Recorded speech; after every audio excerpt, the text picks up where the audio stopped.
If you're just tuning in to this story now, make sure to subscribe to the channel so you don't miss our upcoming captivating narratives. And now, let's dive into a tale that will make you question just how well we know those we love. The phone rang 3 times before Elliot Thorne could reach it. He was in the hotel bathroom when he heard the persistent ringing echoing through the room. At 63, his movements weren't as swift as they used to be, but the urgency in the phone's ringing made him hurry, leaving drops of water on the beige carpet. "Dad, you need to come home now." Jasper's voice on the other end sounded strange, a mix of panic and confusion that Elliot hadn't heard since Jasper was a child waking from a particularly frightening nightmare. "Jasper, calm down. What happened?" Elliot sat on the edge of the bed, feeling a drop of water trickle down his temple. His heart raced immediately. "It's Amara. She got into the basement, Dad." A heavy silence fell between them. Elliot squeezed his eyes shut and took a deep breath. For a moment, the hotel room in Pittsburgh felt like it had run out of oxygen. "How?" That was all he could manage to say, his voice reduced to a rough whisper. "I don't know. She must have found the key somewhere. I'm looking at her now. She's rummaging through the boxes, the files. Dad, what's down there that's so important?" Elliot looked out the hotel window. The sky was overcast, threatening rain, a perfect reflection of his thoughts. 15 years. 15 years keeping that secret, protecting Margaret's legacy. "Don't let her touch anything. I'm coming back right now." He hung up the phone without waiting for a response. His hands trembled as he stuffed clothes into his suitcase haphazardly. The presentation he was supposed to give to investors the next day didn't matter anymore. Nothing mattered except that basement, those files, that secret he had kept for so long. As he drove hurriedly to the airport, memories flooded his mind. He remembered the first time Jasper, at 7, asked why they could never go into the basement. "There's mold down there, son. It's dangerous for your health." Years later, when Jasper was a teenager, "I keep painful memories of your mother down there. I'm not ready to deal with that." And more recently, "It's just an old disorganized storage area, nothing interesting." Dozens of excuses over the years, all lies, all to protect Jasper. At the airport, Elliot managed to get a flight for 2 hours later. Sitting in the waiting area, he pulled his wallet from his pocket, and hidden among credit cards and cash was a small photograph of Margaret. Her gentle smile, her piercing green eyes that seemed to see through anyone's soul. "I hope I'm doing the right thing, Maggie," he whispered to the photograph. The first sign that Amara would be a problem appeared during the presentation dinner. 3.5 years ago. Jasper was beaming, holding her hand as they entered the house he grew up in. Elliot watched closely as her eyes scanned the living room. It wasn't a look of someone appreciating the decor or interested in family history. It was a calculating, assessing look, the kind that silently took inventory. Her gaze lingered on the antique wall clock, the cherry wood sideboard, the framed pictures on the wall. Elliot recognized that look because he had seen it before, in other places, in other people. It was the look of someone calculating values. "What a lovely home, Mr. Thorne," she said with a smile that didn't reach her eyes. "It must have been in the family for generations." "Just one," Elliot replied, watching her reaction. "Margaret and I bought it when Jasper was 2. "Mom loved this house," Jasper chimed in, unaware of the subtle tension forming between his father and his girlfriend. "She said it was like the house chose us, not the other way around." Amara smiled again, but her eyes had already moved on, analyzing the china cabinet filled with the porcelain that had belonged to Margaret's grandmother. During dinner, Elliot noticed how she subtly steered the conversation toward financial matters. "So, are you fully retired now, Mr. Thorne?" she asked between bites of filet mignon. "Partially. I still do consulting for a few companies." "How interesting. It must be nice to have that financial security, right? So many people your age need to keep working full-time." Elliot sensed the insinuation, but kept a neutral expression. "I've always been careful with my finances. Margaret was too." When Jasper stepped out to get dessert, Amara leaned slightly over the table. Jasper told me his mother came from a well-off family. Maggie came from a family that knew poverty before prosperity, Elliot corrected, watching the surprise on Amara's face. She valued every cent because she knew what it was like to have nothing. Amara's momentary discomfort was quickly masked by another calculated smile when Jasper returned with apple pie, his mother's favorite. 6 months later, when Jasper announced his engagement, Elliot showed no surprise.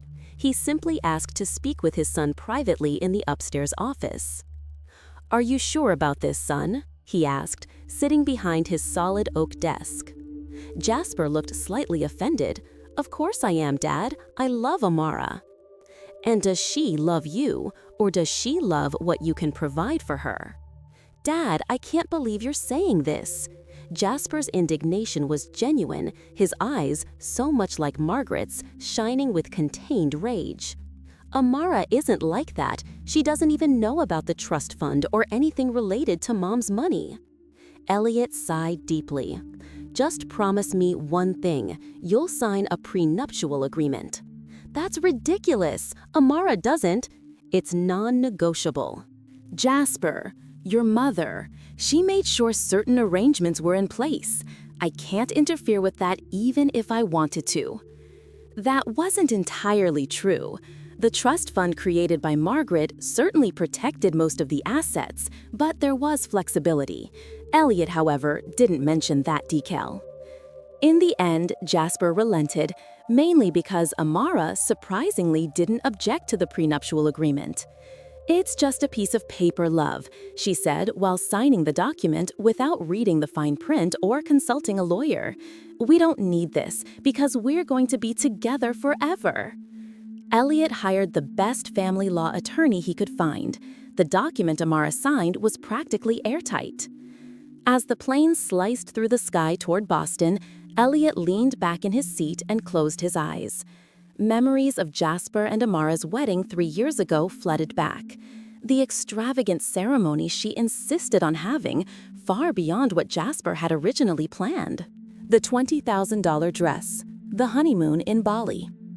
"We only get married once in a lifetime, love," she had told Jasper when he voiced concerns about the expenses. Elliot could almost hear Margaret's voice whispering in his ear. "I warned you, Ellie. I warned you." Maggie had always been the pragmatist of the two. Growing up with a mother who lost everything after her father died, she developed a sixth sense for detecting opportunism. She was the one who insisted on the strict trust fund while battling the cancer that would eventually take her away. "Promise me, Ellie," she had said, her voice weak but her eyes intensely focused. "Promise you'll protect our son. He has your heart. He always sees the best in people, but the world doesn't always return that kindness." Elliot had promised, holding her increasingly fragile hand. "When I'm no longer here, many women will look at our son and see what he has, not who he is," Margaret continued. "My mother lost everything to that second husband after Dad died. Don't let that happen to the wealth we leave for Jasper." In the past 3 years, Elliot had watched as Margaret's concerns slowly materialized. Amara, always with an excuse not to work. "I'm looking for something in my field, something that really values me. The market is so tough right now. I want to focus on building our home." Meanwhile, expenses piled up. The BMW she convinced Jasper to finance, arguing that her old car wasn't safe. The designer handbags, the jewelry, the small renovations on the apartment they rented, which turned into a complete overhaul. And then, 6 months ago, came the hints about Elliot's house. "It's so big for just one person, don't you think, love?" she commented during a Sunday dinner. "Shouldn't your dad think about downsizing? Maybe a smaller apartment, easier to maintain. We could move in here and help take care of the house. Wouldn't that be perfect?" Jasper, always accommodating, started to consider the idea, casually mentioning the possibility in conversations with his father. Elliot brushed it off, changed the subject, avoided giving a definitive answer. He knew it was only a matter of time before Amara got what she wanted. What he didn't expect was for her to go straight for the basement, to the heart of the secret. The plane began its descent into Boston, and Elliot felt his stomach churn, not from turbulence, but from the confrontation that lay ahead. The house was strangely silent when Elliot arrived, after taking a taxi from the airport. He unlocked the door with his key and was greeted by an oppressive silence. For a moment, he thought maybe Jasper and Amara had gone out, but then he heard movement coming from the kitchen. "Jasper," he called, leaving his suitcase in the entryway. His son appeared in the hallway, his face pale and eyes red. He had been crying. Elliot's heart tightened. "Where's Amara?" he asked, keeping his voice low. "In the guest room. She's packing." Elliot nodded slowly. "Did you see?"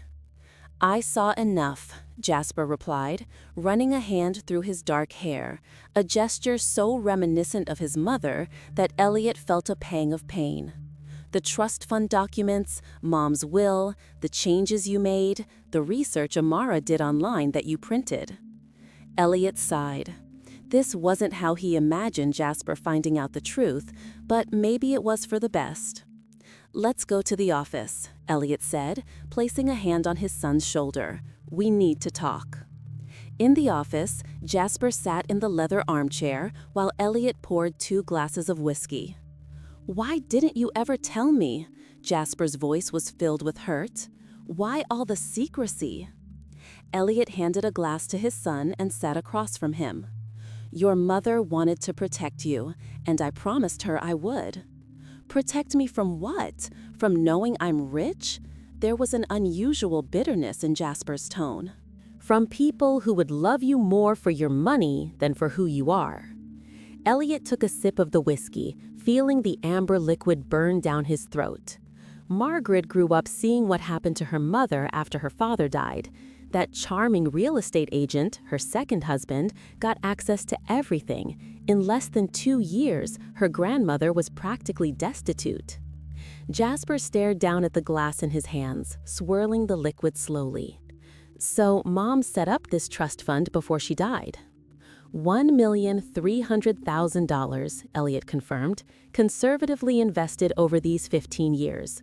All for you, but with strict protections. No one can touch that money. Not me, not your wife, not future partners. It's yours to use after you turn 40 or under specific circumstances, like education or buying your first home.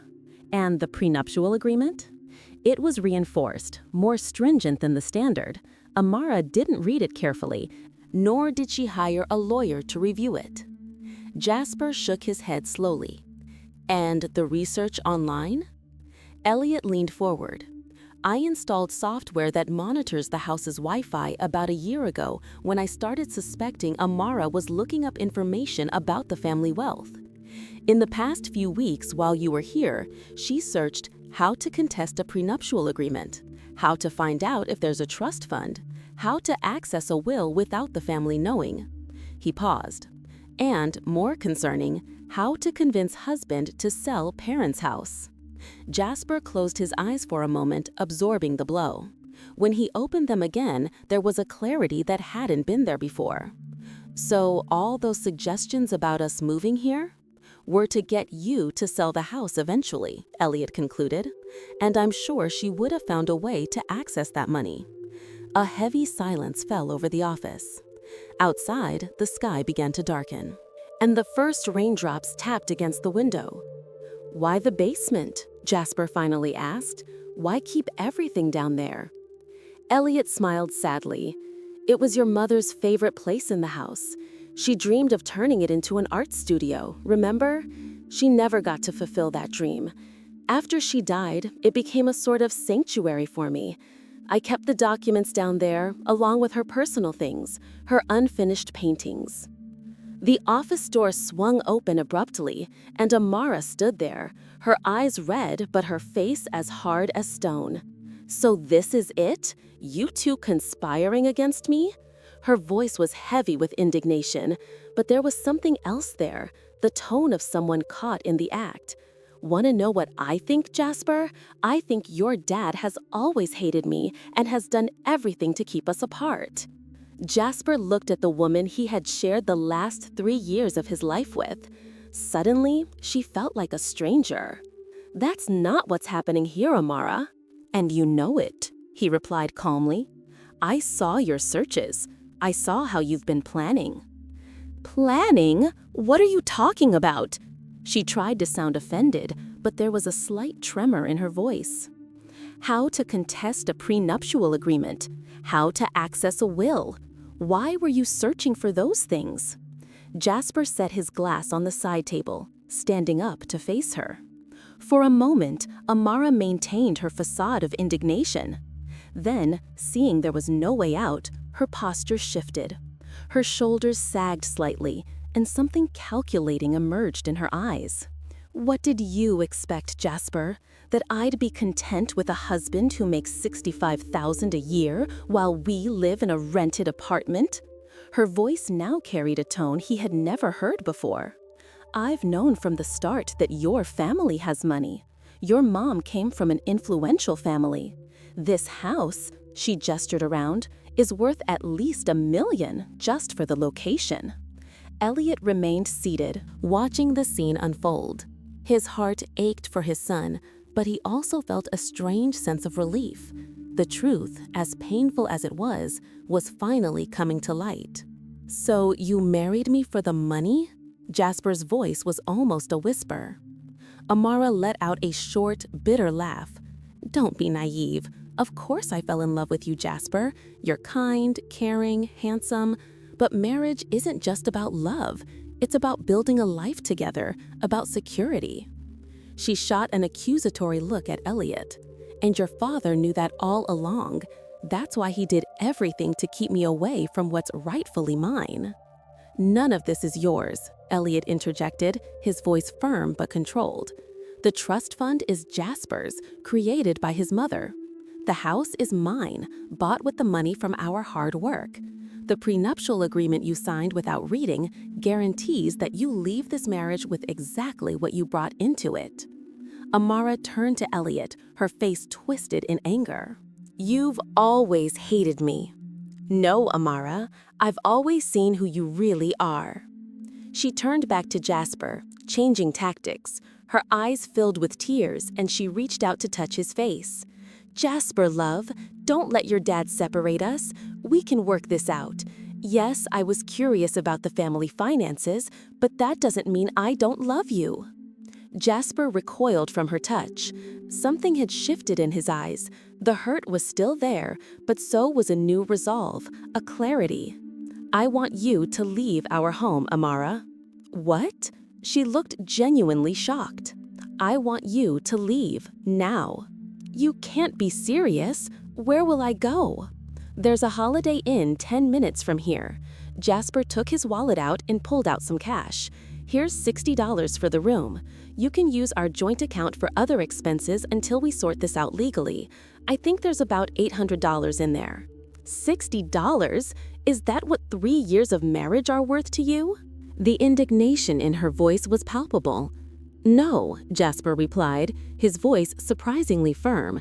"It's exactly what you made clear our marriage is worth to you." 6 months later, Elliot was preparing Sunday dinner in the kitchen while Jasper set the table in the dining room. The divorce had been finalized surprisingly quickly, thanks to the prenuptial agreement. Amara contested briefly, but her lawyer quickly realized it was a lost cause. "Diane confirmed she's coming today?" Elliot asked, stirring the bolognese sauce on the stove. "Yes, she said she'd bring dessert," Jasper smiled, placing the cloth napkins beside the plates. "She insisted, even though I told her it wasn't necessary." Elliot nodded, pleased. He had only met Diane twice, but already liked her.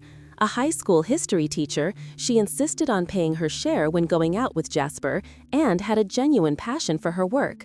Most importantly, when Jasper told her about his recent divorce and the situation with Amara, Diane mentioned that her brother had gone through something similar. "She understands why I'm cautious now," Jasper had explained once. The doorbell rang, and Jasper went to answer. Moments later, he returned to the kitchen with Diane, who was carrying a homemade pie. "Mr. Thorne, I hope you like lemon pie," she said, smiling warmly. "Elliot, please, and lemon pie is one of my favorites." Dinner went on in a relaxed and enjoyable atmosphere. Diane was articulate and funny, sharing stories about her teenage students that made everyone laugh. At one point, the conversation turned to the basement, which was now being renovated. "Jasper told me you're turning the basement into a studio," Diane commented. Elliot nodded. It was Margaret's dream, Jasper's mother.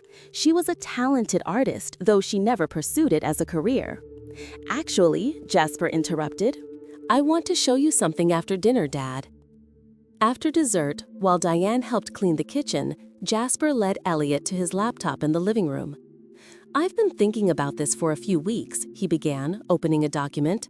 "I want to use part of the trust fund Mom left to create a scholarship in her name." Elliot looked at the screen, where a detailed outline for the Margaret Thorne Memorial Scholarship was displayed, aimed at helping young people who lost parents to cancer. "I thought about starting with $200,000 from the fund, which, with the returns, could help several students each year," Jasper explained. "The lawyer said this fits within the trust fund clauses for educational purposes." Elliot felt a lump in his throat. "Your mother would be so proud, son." Jasper smiled, his eyes shining in a way that reminded Elliot so much of Margaret. "I also want us to finish organizing her things in the basement, not as a closed sanctuary, but as a space that honors who she was." That night, after Diane left, not without planning another date with Jasper for the following week, father and son went down to the basement together. The boxes with financial documents had already been moved to the office. What remained were memories of Margaret, her unfinished canvases, her sketchbooks, her photographs. "You know," Elliot said as he opened a box filled with photo albums, "your mother always believed that the true legacy we would leave for you wouldn't be money." "Really?" Jasper was flipping through a sketchbook, admiring his mother's delicate strokes. "No, she said our true legacy would be the character we helped shape in you, the lessons you'd learn, the values you would carry." Jasper nodded, gently touching a sketch of himself at 10 years old, sitting on the backyard swing. "It's funny how she ended up protecting me even after she was gone," he reflected. "All this time. I thought the basement was off limits because it held painful memories for you. I never imagined it was where she still looked after me, in her own way." Elliot smiled, feeling a peace he hadn't experienced in a long time. The basement was no longer a place of secrets, but a space of connection with the woman they had both loved deeply. "True love transcends even death, son," Elliot said, wrapping his arm around Jasper's shoulders. "Your mother knew that better than anyone." Outside, the rain began to fall gently, washing away the last leaves of autumn. Inside the basement, father and son continued to unpack memories, together building a new future based on truth and a love that had never truly left. If you enjoyed this story, don't forget to subscribe to the channel, give us a thumbs up, and share it with your friends. Your comments are very important to us and help create new narratives that touch the heart. Until next time.